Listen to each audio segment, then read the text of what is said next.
ಎಲ್ರಿಗೂ happy Sankranti. So ಇವತ್ತಿನ ನಮ್ಮ ಟಾಪಿಕ್ ಬಂದು ಟ್ರಾನ್ಸ್ಮಿಷನ್. ಕರೆಂಟ್ ಪ್ರೊಡ್ಯೂಸ್ ಆದ್ಮೇಲೆ ಡೈರೆಕ್ಟ್ ಆಗಿ ಹೌಸ್ಗೆ ಹೋಗೋದಿಲ್ಲ, ಇಲ್ಲೆಲ್ಲ ಹೋಗುತ್ತೆ. ತಿಳ್ಕೊಳ್ಳೋ ಇಂಟ್ರೆಸ್ಟ್ ಇದೆಯಾ? ಆಗಿದ್ರೆ ಈ ವಿಡಿಯೋ ನೋಡಿ. ಸೊ ಮೊದಲು ಟ್ರಾನ್ಸ್ಮಿಷನ್ಸ್ ಹೋಗುತ್ತೆ.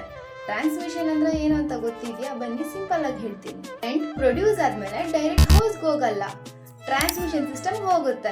ಎಲೆಕ್ಟ್ರಿಸಿಟಿ ಪ್ರೊಡ್ಯೂಸ್ ಆಗೋದು ಪವರ್ ಪ್ಲಾಂಟ್ ನಲ್ಲಿ. Examples hydro power plant, thermal power plant, solar power plant. So ಇದರಿಂದ ಎಲೆಕ್ಟ್ರಿಸಿಟಿ ಪ್ರೊಡ್ಯೂಸ್ ಆಗುತ್ತೆ. ಇದಾದ್ಮೇಲೆ ಇಲ್ಲಿಂದ ನೆಕ್ಸ್ಟ್ ಸ್ಟೆಪ್ ಬಂದು ನಮಗೆ ಟ್ರಾನ್ಸ್ಮಿಷನ್. ಸೊ ಎಲೆಕ್ಟ್ರಿಸಿಟಿನ ಲಾಂಗ್ ಡಿಸ್ಟೆನ್ಸ್ ಇಂದ ಹೈ ವೋಲ್ಟೇಜ್ಗೆ ಟ್ರಾನ್ಸ್ಫರ್ ಮಾಡೋದು. ಸೊ ಯಾಕೆ ಹೈ ವೋಲ್ಟೇಜ್ ಯೂಸ್ ಮಾಡ್ತೀವಂದ್ರೆ ಕರೆಂಟ್ ಕಮ್ಮಿ ಆಗುತ್ತೆ, ಪವರ್ ಲಾಸ್ ಕಮ್ಮಿ ಆಗುತ್ತೆ, ಎಫಿಷಿಯನ್ಸಿ ಇನ್ಕ್ರೀಸ್ ಆಗುತ್ತೆ.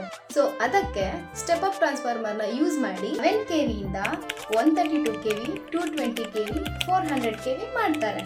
Transmission line types over head transmission line, under ground transmission cable.